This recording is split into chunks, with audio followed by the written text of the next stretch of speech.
Admiral Kixathara stood on the bridge of his massive warship, the Crimson Talon. His scaled hands gripped the metal railing as he looked out at the stars through the main viewing screen. The bridge hummed with activity as his crew worked at their stations. 200 ships followed behind his flagship, all ready for battle. The Zephyrian Empire had sent this fleet to claim the Kepler 442 system. The system had 3 planets rich in rare minerals that the Empire needed. Intelligence reports said that humans might try to claim the system first. Kixathara had laughed when he read those reports. Humans were a new species that had only made contact with the galaxy 18 months ago. They were primitive and weak. Admiral called out his sensor officer, a young Zephyrian named Veltar. "I'm detecting a single ship approaching the system. It's human." Kixathara turned his large reptilian head toward the sensor station.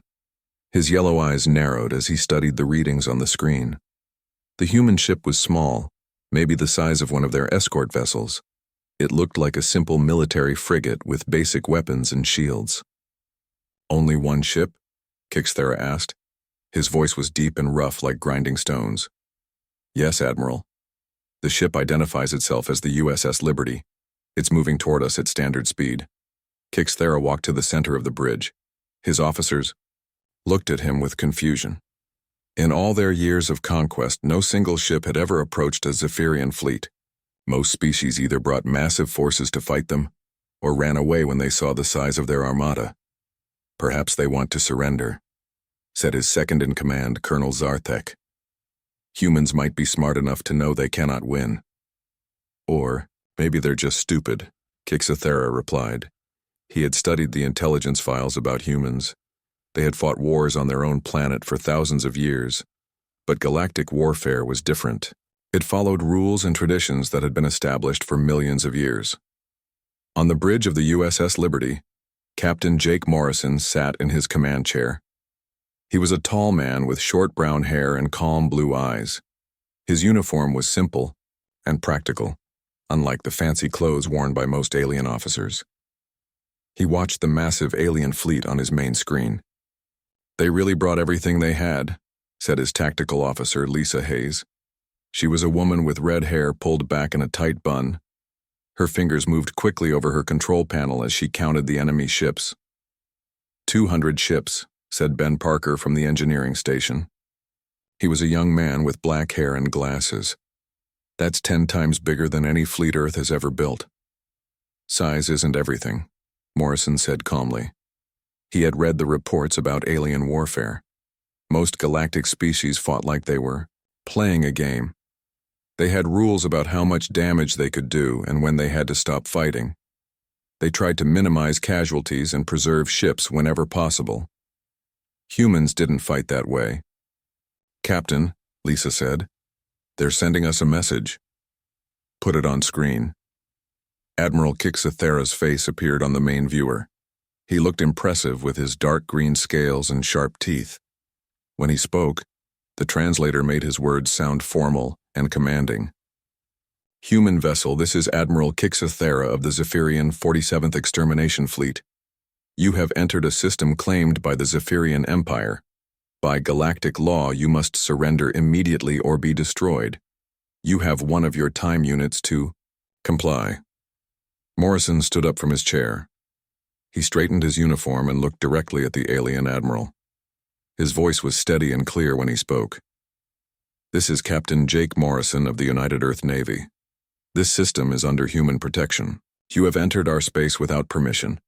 Withdraw your fleet immediately or face the consequences." The bridge of the USS Liberty was quiet. Lisa and Ben exchanged glances but said nothing. They trusted their captain, even when he was threatening. An enemy force that outnumbered them 200 to 1. On the Crimson Talon, Kixathara stared at the screen in shock. His officers looked at each other with confusion.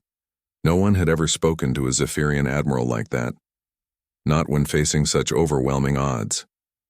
"Did he just threaten us?" Colonel Zarthek asked. "I think he did," Kixathara replied. He couldn't believe what he was hearing. Either the human captain was insane or there was something about humans that their intelligence reports had missed. "Admiral," Veltar called out, "the human ship is powering up its weapons." All of them? Kixthara asked. Yes, sir. Their shields are at maximum power too. They're preparing for battle. Kixthara walked back to his command chair. In all his years of military service, he had never encountered anything like this. Most species would have run away by now.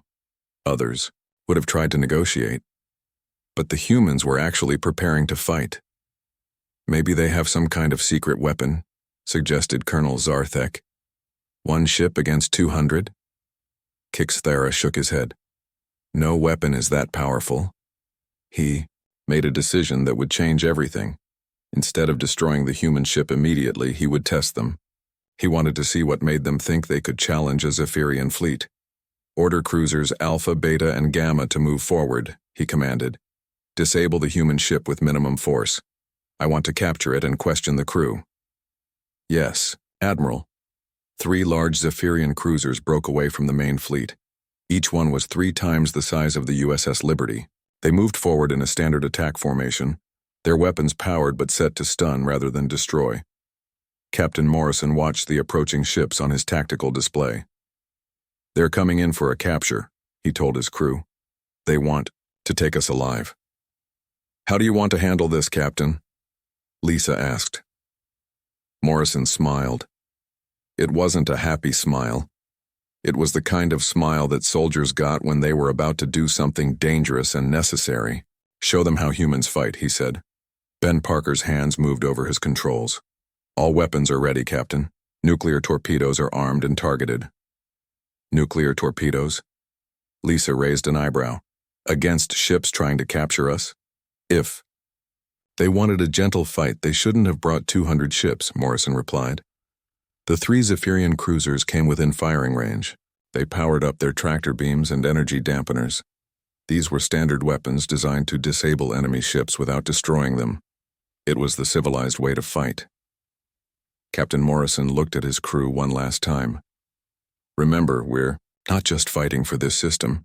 We're fighting for every human colony that will ever exist. Show them what happens when you threaten Earth. He turned to face the main screen where the alien ships were closing in. Fire everything. The USS Liberty opened fire with everything it had. Nuclear torpedoes streaked through space toward the 3 Zephyrian cruisers. Laser cannons fired in continuous bursts. Kinetic projectiles shot out like bullets from the ship's railguns. The human ship attacked like a wild animal fighting for its life. Admiral Kixthara watched from his flagship in complete shock. The human weapons were nothing like what they had seen before. Most galactic species used energy weapons that could be absorbed by shields. But humans used solid projectiles that punched right through energy barriers. Worse, they were using nuclear weapons in space combat. Admiral, Veltar shouted from his sensor station. The humans are using atomic weapons. That's against the Galactic Warfare Convention. I know, Kixthara said. His voice was quiet with disbelief. Nuclear weapons were banned in space combat because they created radiation that lasted for years. Using them meant you didn't care about making space dangerous for everyone. The first nuclear torpedo hit the Zephyrian cruiser Alpha. The explosion lit up space like a new star. The ship's shields collapsed instantly. Its hull cracked, and atmosphere leaked out in white streams. The cruiser spun helplessly as its crew tried to control the damage. Alpha is heavily damaged, Colonel Zarthek reported. Hull breaches on multiple decks. They're losing life support. But the USS Liberty wasn't finished. Captain Morrison had ordered continuous fire. More torpedoes and projectiles slammed into the wounded cruiser. The second torpedo hit near the engine section. The explosion tore Alpha apart completely. Debris scattered in all directions as the ship died. On the bridge of cruiser Beta, Captain Hickstar stared at the wreckage of Alpha in horror. In 300 years of military service, he had never seen a ship destroyed so quickly. The humans hadn't tried to disable Alpha or force it to surrender. They had simply killed it. Captain, we need to retreat, his tactical officer said. The human weapons can penetrate our shields. Negative, Hickstar replied. Admiral's orders are to capture them. But fear was spreading through his crew. Zephyrian warriors were brave, But they weren't used to fighting enemies who ignored all the rules of civilized warfare. The humans fought like they wanted to die as long as they could take their enemies with them. Cruiser Beta fired its tractor beam at the USS Liberty, trying to hold the human ship in place. The beam locked onto the Liberty's hull. Captain Hickstar smiled. Once they had the humans trapped, they could disable their weapons safely. He was wrong. Captain Morrison felt his ship slow down as the tractor beam grabbed it. On most ships, this would be the end of the fight. Tractor beams were impossible to break once they locked on. But Morrison had read the technical reports about alien technology. "Ben, are you ready?" Morrison asked his engineer. "Ready, Captain," Ben Parker replied. His fingers hovered over his control panel. "But this is going to hurt." "Do it." Ben shut down the Liberty's main engines and redirected all power to the maneuvering thrusters. Then he fired them at maximum power in the opposite direction from the tractor beam. The USS Liberty shook like it was tearing itself apart. "Hull stress at 90%, Lisa Hayes reported. "We can't keep this up for long." "We don't need long," Morrison said. The tractor beam was designed to hold ships that were trying to escape. It wasn't built to handle a ship that was deliberately fighting against it with everything it had. The beam projector on Cruiser Beta started to overheat. Warning lights flashed on the alien bridge. "Sir, the tractor beam generator is overloading," Beta's engineer reported. "Increase power," Captain Hickstar ordered. "Sir, if we do that, the generator might explode." "Do it anyway." The Zephyrians pushed their tractor beam beyond its limits. For a few seconds it held. Then the generator exploded, sending power feedback through Beta's systems. Half the ship's lights went out. The USS Liberty broke free and immediately turned toward Cruiser Beta. Morrison had no intention of running away. "Target their bridge," he told Lisa. "Captain, they're trying to surrender," Lisa said. She could see distress signals coming from the damaged cruiser. "Too late for that," Morrison replied. "They should have thought about surrender before they brought 200 ships to threaten human space." The Liberty fired another nuclear torpedo. "Captain," Hickster had just enough time to realize how badly he had underestimated humans before the torpedo hit his bridge. Cruiser Beta exploded in a ball of nuclear fire. The third cruiser, Gamma, saw what happened to its sister ships and tried to retreat. But Captain Morrison wasn't going to let it escape. "Ben, give me everything the engines have," he ordered. "Captain, if we push them too hard, we might burn out the reactors," Ben warned. "Better than letting them report back about our weapons." The USS Liberty chased after Cruiser Gamma. The human ship was smaller and faster than the alien cruiser. It caught up just as Gamma reached the edge of weapons range from the main Zephyrian fleet.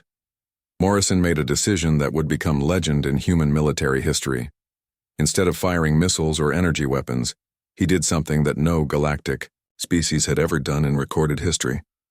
He rammed the enemy ship. "All hands brace for impact," Morrison announced over the ship's communication system. The USS Liberty slammed into Cruiser Gamma at full speed. The impact crushed the front section of the human ship and tore a massive hole in the alien cruiser. Both ships spun through space, locked together by twisted metal. "Damage report," Morrison called out. Blood ran down his face from a cut on his forehead. "Forward sections are gone," Ben reported. His console was cracked and sparking. "But the reactor is stable. We still have weapons." "Good. Finish them." The Liberty fired its remaining torpedoes into Cruiser Gamma at point-blank range. The alien ship broke apart under the assault. Pieces of both ships drifted through space, mixing human and alien debris. On the bridge of the Crimson Talon, Admiral Kixathera stared at the wreckage in complete silence. His officers looked at him with expressions of shock and fear. In less than an hour, the humans had destroyed 3 cruisers and damaged their own ship so badly it should have been dead. But the USS Liberty was still fighting. "Sir," Beltar said quietly, "what do we do now?" Kixathera didn't answer immediately. He was trying to understand what he had just witnessed. The humans had used weapons banned by galactic law. They had deliberately damaged their own ship to escape capture. Most shocking of all, they had rammed an enemy vessel which was considered the act of primitives or madmen. "Admiral," Colonel Zarthek said, "the human ship is sending us another message." "Put it on screen." Captain Morrison appeared, on the main viewer.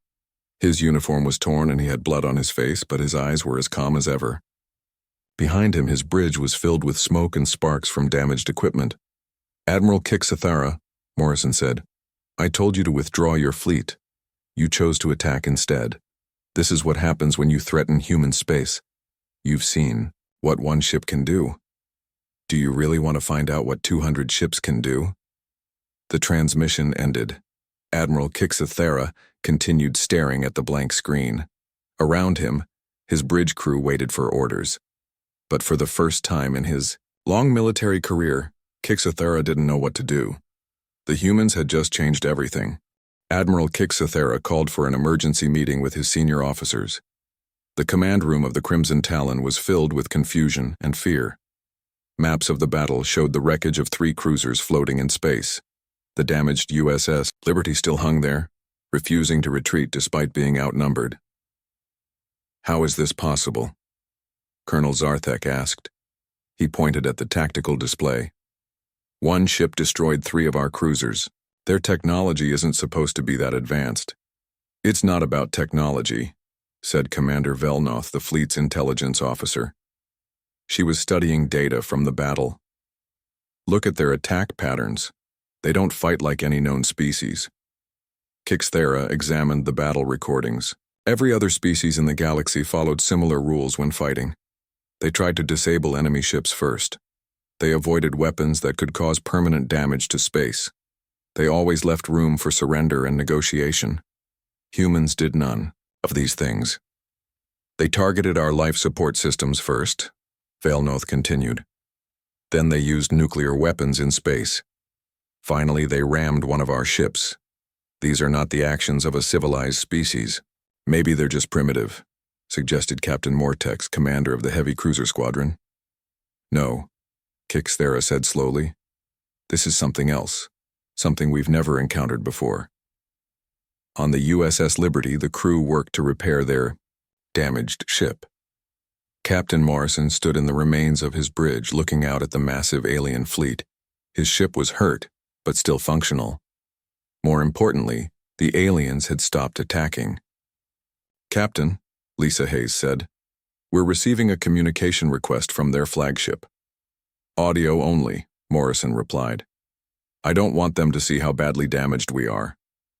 Admiral Kixathara's voice came through the speakers. The alien admiral sounded different now, less confident. "Captain Morrison, this is Admiral Kixathara. I request a temporary ceasefire to discuss terms." Morrison smiled grimly. "There are no terms, Admiral. Withdraw your fleet from this system. That's the only option." "Captain, you must understand. My fleet has 200 ships. You have 1 damaged vessel. Even if you fight with the same tactics, you cannot defeat us all." "You're right," Morrison said. "We can't defeat you all." On the alien flagship, Kixathara felt relief. Finally, the human was being reasonable. "However," Morrison continued, "we can make sure you don't win either." The relief vanished from Kixathara's face. "What do you mean?" Instead of answering, Morrison nodded to Lisa. She activated a new communication channel that reached every ship in the Zephyrian fleet. What came next would change galactic warfare forever. "Attention, Zephyrian fleet," said a calm female voice. "This is Lieutenant Commander Amy Chen of the USS Liberty. I am the ship's intelligence officer and military historian. I want to tell you about human warfare." On alien ships throughout the fleet, crew members stopped what they were doing to listen. Amy Chen's voice was professional and educational, like a teacher giving a lesson. "Humans have been fighting wars for over 10,000 years, Amy said. "In that time, we have developed concepts that are unique in the galaxy. The first concept is called total war. This means that when humans fight, we don't just attack military targets. We attack everything that helps our enemy fight. Their cities, their factories, their farms, their families." Kixathara felt cold fear creeping through his body. No galactic species fought like that. It was considered barbaric. "The second concept is called mutually assured destruction," Amy continued. "This means that if we cannot win, we make sure our enemy cannot win either. We build weapons so powerful that using them destroys both sides. Then we threaten to use these weapons if anyone attacks us." On ship after ship, Alien crew members looked at each other with growing horror. The idea of deliberately building weapons that would kill everyone, including yourself, was completely insane by galactic standards. Humans have nuclear weapons that can destroy planets, Amy said calmly. We have biological weapons that can kill all life in a solar system. We have built machines that can make stars explode. We have done this because we believe that dying while taking our enemies with us is better than living as slaves. The communication channel filled with terrified chatter from alien ships. Officers demanded explanations from their captains. Crew members asked if the humans were telling the truth. This is impossible, Colonel Zarthek whispered to Admiral Kixthera. No species would build weapons like that. But Amy Chen wasn't finished. I want to tell you about a human military leader named General Curtis LeMay, she said. During one of our wars, he was asked what he would do if his country was losing. He said he would bomb the enemy back to the Stone Age. When asked what he would do if the enemy had the same weapons, he said he would make sure we all went to the Stone Age together. Kixthera realized that his hands were shaking. In 300 years of military service, he had never been afraid of an enemy. But humans weren't just enemies. They were something else entirely. The third concept you need to understand is called scorched earth, Amy continued. This means that when we retreat, we destroy everything behind us so our enemies cannot use it. We burn our own cities. We poison our own water. We destroy our own food supplies. We would rather see everything ruined than let our enemies have it. Long-range sensors on the Crimson Talon detected new contacts approaching the system. More human ships were coming, but these weren't warships. Sir, Veltar called out.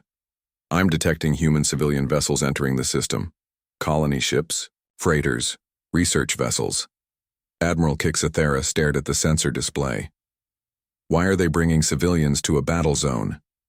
His answer came from Captain Morrison's voice on the communication channel. Admiral Kixthera, as you can see, human, civilian ships are entering this system. They are here to establish colonies on the planets you want to claim. I want you to understand something very important. Morrison's voice became hard as steel. If you attack those civilian ships, the United Earth Navy will consider it an act of genocide. Our response will be total and immediate. We will not try to capture your ships or negotiate surrender. We will hunt down every Zephyrian military vessel in the galaxy and destroy it. We will blockade your home worlds and prevent any supplies from reaching them. We will turn this galaxy into a tomb for both our species. The communication ended. Admiral Kixthera sat in his command chair, staring at the tactical display that showed human civilian ships moving toward the planets. The humans had just used their own people as shields and dared him to fire. Sir, Colonel Zarthek asked quietly. What are your orders? Kixthera didn't answer. He was thinking about everything Amy Chen had told them. Humans didn't fight to win territory or resources like normal species. They fought to destroy their enemies completely, even if it meant destroying themselves in the process. For the first time in Zephyrian military history, a fleet admiral was afraid to give the order to attack. The human civilian ships moved into the Kepler 442 system like they owned it. Admiral Kixthera watched them on his main screen with growing confusion. Any reasonable species would have kept their civilians far away from a battle zone. But humans were bringing their families and workers right into the middle of a potential war. Admiral, Veltar reported from his sensor station. The human colony ship New Frontier is deploying mining equipment on the second planet. Mining equipment? Kixthera asked.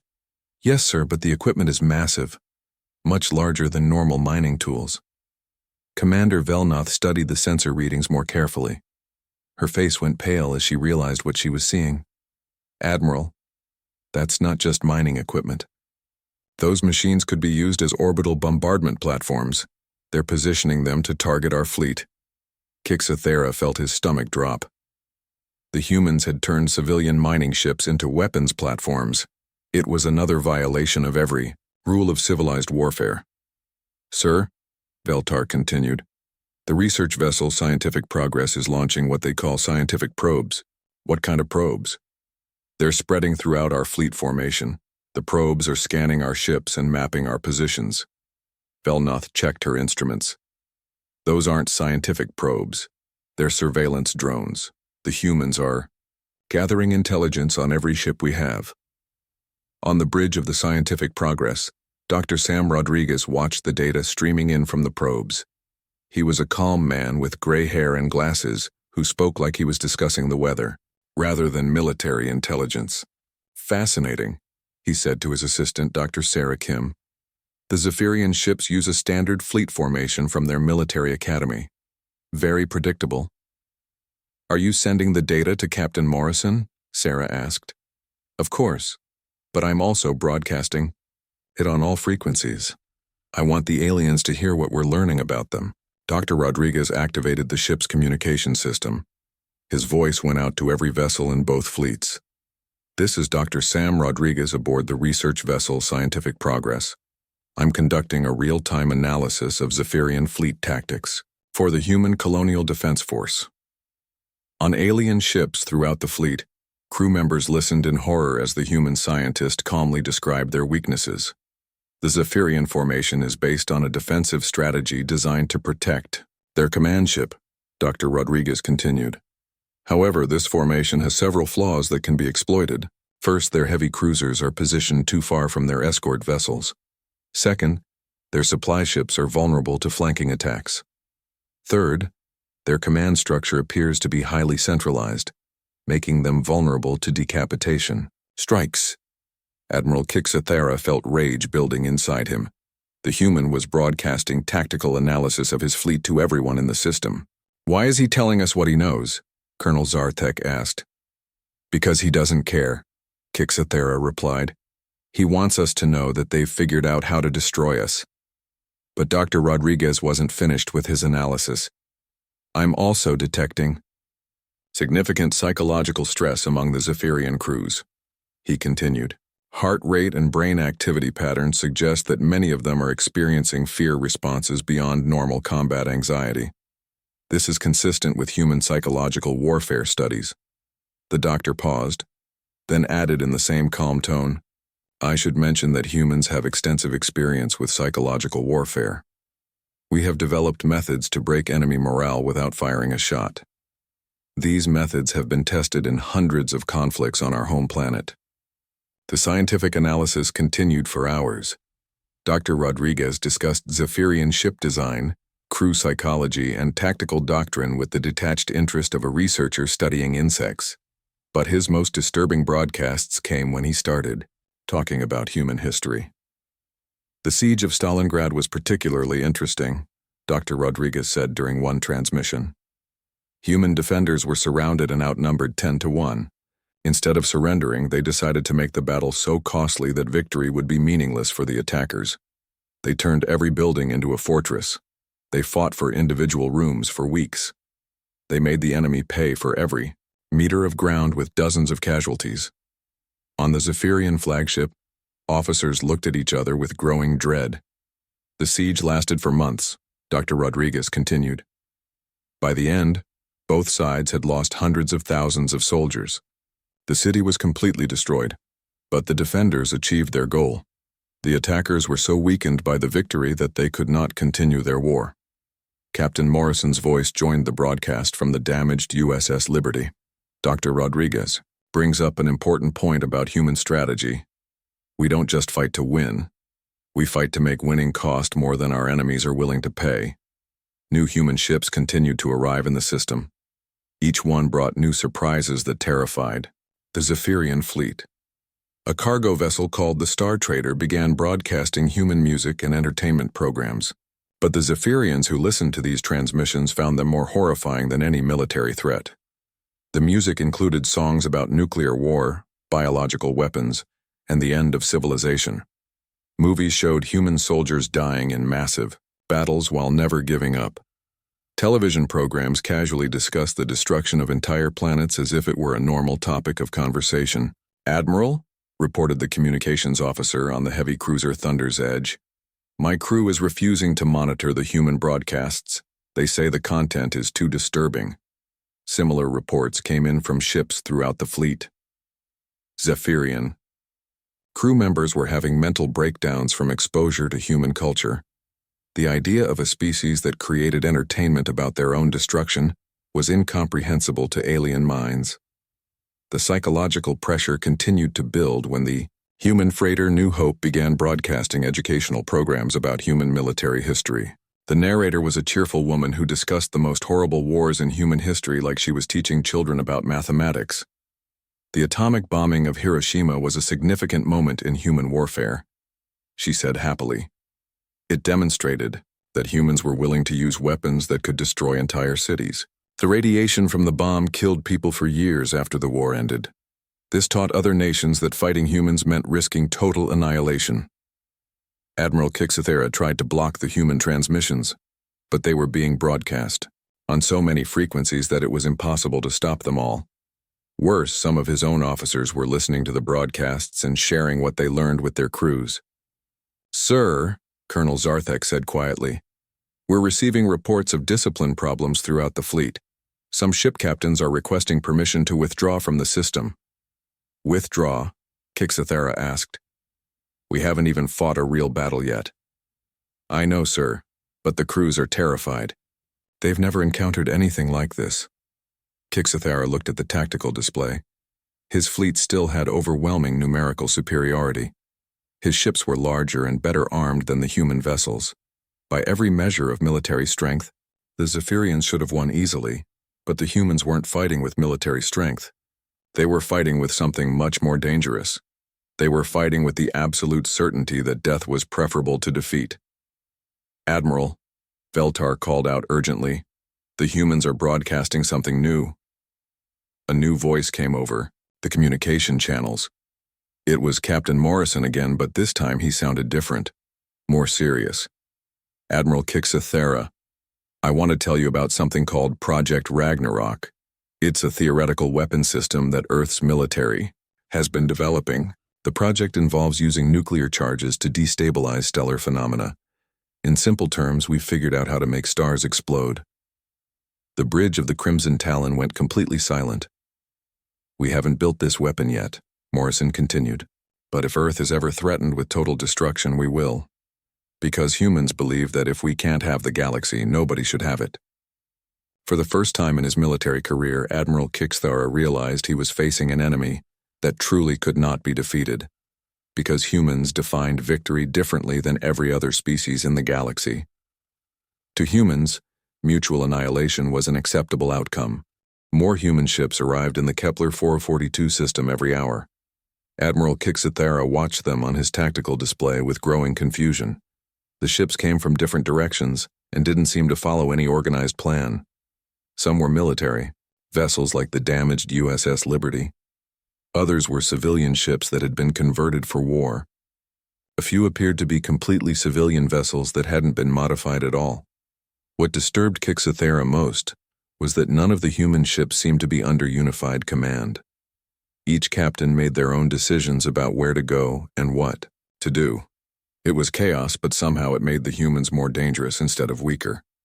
"Admiral," Veltar reported, "the human mining vessel New Frontier is moving toward our supply convoy." "Are they attacking?" Kixathera asked. "No, sir, they're broadcasting a message. The captain wants to negotiate separately from Captain Morrison." "What do you mean, separately?" Commander Velnoth studied the communication logs. "Sir, it appears that each human ship operates independently. Captain Morrison commands the USS Liberty, but he doesn't control the other vessels." This was another concept that the Zephyrians couldn't understand. In their military, orders came from the top and flowed down through a clear chain of command. But humans seemed to operate more like a pack of predators, with each individual making their own hunting decisions. On the bridge of the New Frontier, Commander Tony Walsh looked at the Zephyrian supply ships with interest. He was a big man with a thick beard and hands stained with engine grease. Unlike Captain Morrison's military discipline, Walsh had the attitude of a civilian who had been pushed too far. "This is Commander Tony Walsh of the mining vessel New Frontier," he broadcast to the Zephyrian fleet. "I want to make something clear to you alien bastards. We're not soldiers like Morrison and his crew. We're miners and engineers and farmers who came out here to build a new life." Walsh's voice was rough and angry, completely different from the calm professionalism of the military officers. "But you brought a fleet to take our new home away from us. You want to kill our families and steal what we've worked for. So now we're going to show you what happens when you threaten human civilians. The New Frontier began deploying its mining equipment, but instead of setting up extraction operations, Walsh was positioning the massive machines as weapons platforms aimed at the Zephyrian supply convoy. These machines can crack open asteroids, Walsh continued. They can cut through solid rock like it's paper. What do you think they'll do to your pretty ships? Admiral Kixathera tried to contact Captain Morrison about the mining vessel's threats, but Morrison's response was even more disturbing than Walsh's behavior. Admiral, I can't control Commander Walsh or his crew, Morrison said calmly. The New Frontier isn't a military vessel. They're civilians who volunteered to defend this system. If you want to negotiate with them, you'll have to talk to Walsh directly. But surely you have some authority over all human forces in the system? Kixathera asked. No, Morrison replied. That's not how humans work. Each ship's captain makes their own decisions based on their understanding of the mission. My job is to protect this system. Walsh's job is to establish mining operations. Dr. Rodriguez's job is to conduct scientific research. We all have the same goal, but we pursue it in our own ways. This decentralized command structure was giving Kixathera a headache. He was used to dealing with enemy commanders who spoke for their entire force. But the humans had dozens of captains, each with their own agenda and their own interpretation of human warfare. The situation got worse when the research vessel Scientific Progress began its own negotiations with the Zephyrian fleet. Dr. Sam Rodriguez contacted Kixathera directly, speaking in his usual calm, scientific tone. Admiral Kixathera, this is Dr. Rodriguez. I have a proposition for you. I would like to study your crew's psychological responses to extended combat stress. If you're willing to participate in this research, I can offer you valuable information about human defensive capabilities. You want to study us like laboratory animals? Kixathera asked. Exactly, Dr. Rodriguez replied without any sense of insult. Human military doctrine is based on extensive psychological research. We know exactly how much stress different species can handle before they break. Your reactions to our tactics are providing valuable data for future conflicts. The doctor paused, then added, I should mention that based on my current observations, your fleet is approaching critical psychological breakdown. Most of your crew members are showing symptoms of severe anxiety. Several ship captains appear to be having nervous breakdowns. I estimate that your combat effectiveness has been reduced by at least 40%. Kixathera looked around his bridge. Dr. Rodriguez was right. His officers were jumpy and nervous. They flinched at every sound and constantly checked their instruments for signs of human attacks that never came. The beauty of psychological warfare, Dr. Rodriguez continued, is that it doesn't require weapons. We're defeating you with fear and confusion. Your own minds are doing most of our work for us. The psychological pressure increased when the human ships began broadcasting their tactical discussions on open communication channels. The Zephyrians could hear human captains debating strategy, arguing about tactics, and making plans that seemed completely insane. I think we should ram them, Commander Walsh said during one broadcast. Load up the New Frontier with explosives and drive it right into their flagship. Take out their command structure. That's suicide, replied Captain Morrison. So what? Better to die fighting than live as slaves. I have a different idea, said Dr. Rodriguez. We could use biological weapons. I've been studying Zephyrian physiology. From our scanner data, I could develop a virus that would kill them but leave humans unharmed. Biological weapons are banned by galactic law, Morrison pointed out. Since when do humans care about galactic law? Walsh asked with a laugh. We've already used nuclear weapons and ramming attacks. Might as well add plague warfare to the list. The casual way humans discussed forbidden weapons horrified the Zephyrian fleet.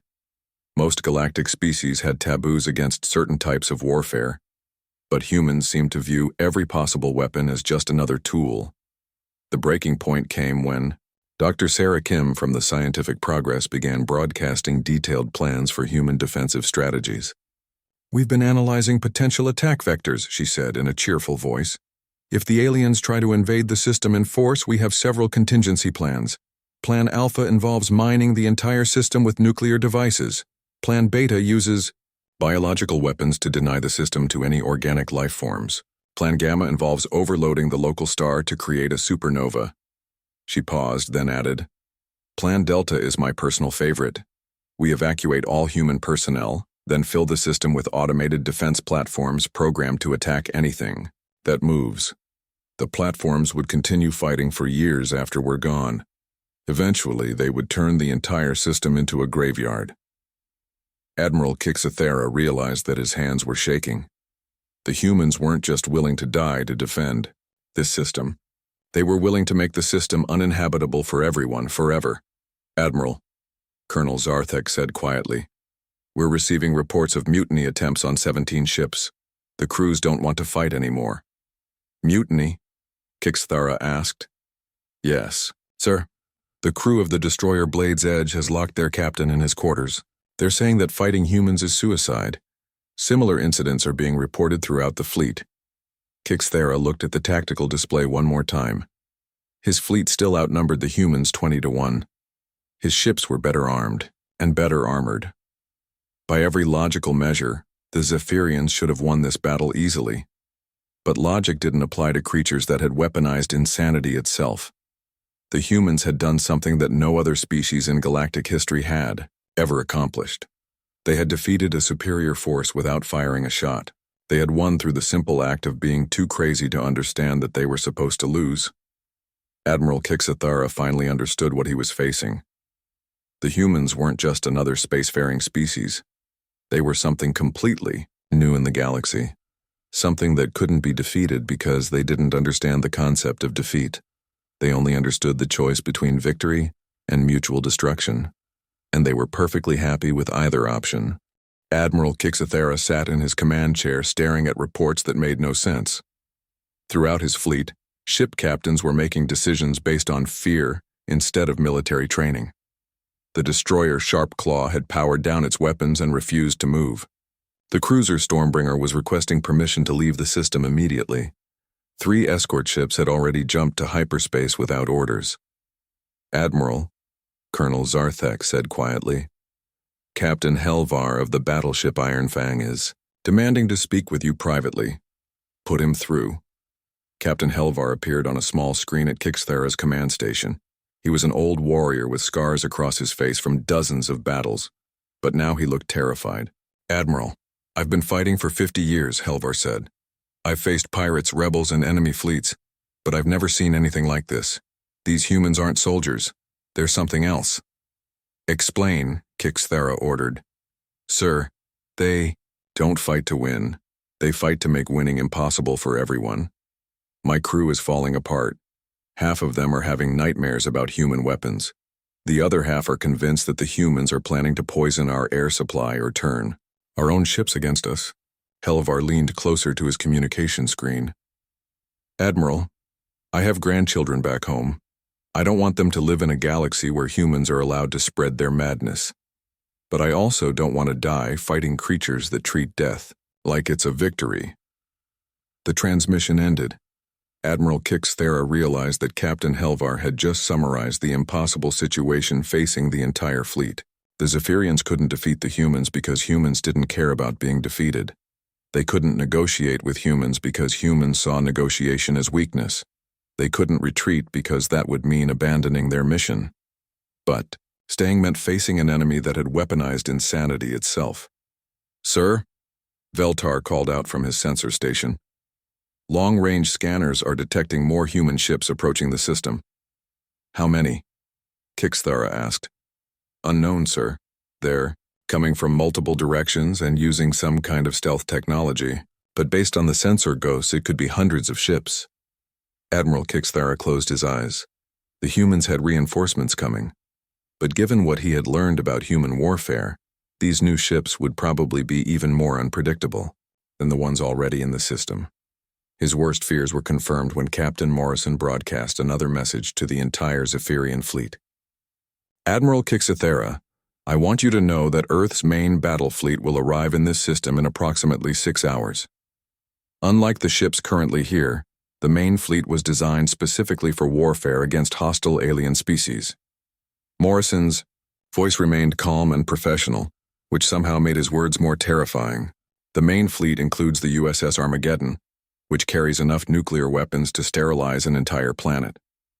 The USS Plaguebearer specializes in biological warfare. The USS Ghost ship uses stealth technology that makes it invisible to most sensor systems, and the USS Final Solution. Morrison paused. Well, let's just say that ship was built for operations that I hope we never have to discuss. The communication channels filled with panicked chatter from Zephyrian ships throughout the fleet. Officers demanded explanations from their captains. Crew members asked if they could surrender individually. I want to give you one final chance, Morrison continued. Withdraw your fleet from this system now and we'll let you leave in peace. Stay here when our main battle fleet arrives, and I cannot guarantee that any of your ships will survive. Admiral Kixathara looked around his bridge. His officers were staring at him with expressions of desperation and fear. These were warriors who had conquered dozens of star systems, but they had been broken by an enemy they couldn't understand. Sir, Colonel Zarthek said, what are your orders? Kixathara thought about his options. He could order an attack on the human ships, but half his fleet might refuse to obey. He could try to negotiate, but the humans had made it clear that negotiation meant complete withdrawal. He could wait for human reinforcements to arrive, but that would mean facing enemies even more dangerous than the ones already here. For the first time in 3 centuries of military service, Admiral Kixathara realized that he had no good options. The humans had created a situation where every choice led to disaster. That's when he finally understood what human warfare really meant. It wasn't about tactics or technology or superior numbers. It was about creating scenarios where the enemy's best choice was surrender. Open a channel to all ships in the fleet, Kixathara ordered. Sir? Veltar asked. Do it. The communication system connected Kixathara to every Zephyrian vessel in the system. Hundreds of officers and thousands of crew members waited to hear what their admiral would say. This is Admiral Kixathara, he began. His voice was steady but tired. I am ordering the immediate withdrawal of all Zephyrian forces from the Kepler 442 system. All ships will jump to hyperspace within the next hour and return to Zephyrian space. The bridge went silent. Colonel Zarthek stared at his admiral in shock. Sir, Zarthek asked quietly, are we surrendering? Kixathara thought about the question. By traditional military standards, yes, they were surrendering. A superior force was retreating in the face of an inferior enemy. It would be recorded as one of the most humiliating defeats in Zephyrian history. But Kixathara had learned something that would change galactic warfare forever. Sometimes retreat was the only rational response to an irrational enemy. Yes, he said finally, we are surrendering, because we cannot fight an enemy that has weaponized insanity itself. Captain Morrison received the surrender message while standing on the damaged bridge of the USS Liberty. Around him, his crew worked to repair systems that had been broken in their battle with the Zephyrian cruisers. Admiral Kixathara is requesting permission to withdraw his fleet, Lisa Hayes reported. Grant it, Morrison said. Let them go. Sir, Ben Parker asked, shouldn't we demand formal terms of surrender? Reparations for damages? Guarantees that they won't come back? Morrison smiled. It was the first genuine smile he had shown since the crisis began. Ben, they're not going to come back. And they're going to tell every other species in the galaxy exactly what happened here. By the time word spreads, we won't need to fight anyone else. The reputation will do the work for us. Dr. Sam Rodriguez's voice came over the communication system from the Scientific Progress. Captain Morrison, I've been monitoring Zephyrian fleet communications during their withdrawal. The psychological impact appears to be even greater than we hoped. Several ship captains are requesting psychiatric evaluation when they return to their homeworlds. Good, Morrison replied. Maybe next time they'll think twice before threatening human space. As the Zephyrian fleet jumped to hyperspace, Morrison began composing his after-action report. He wrote in simple professional language that didn't capture the true significance of what had happened. First contact with hostile alien forces resulted in successful defense of the Kepler 442 system. Enemy fleet withdrew after minimal engagement. Casualties, 0. Recommendation, First contact protocols may need some revision. What Morrison didn't write was that humanity had just changed the nature of galactic warfare forever. Within months, reports of the Kepler 442 incident would spread throughout known space. Every military academy would study the engagement. Every species would revise their tactical doctrines. The galaxy had learned that there was a new player in interstellar politics, a species that didn't fight according to the established rules, a species that treated mutual destruction as an acceptable alternative to defeat. Most importantly, the galaxy had learned that humans were willing to embrace concepts that civilized species considered too insane to contemplate, and that willingness to accept the unthinkable made them more dangerous than any weapon. The USS Liberty limped back to human space, carrying news of humanity's first interstellar victory. But the real victory wasn't military, it was psychological.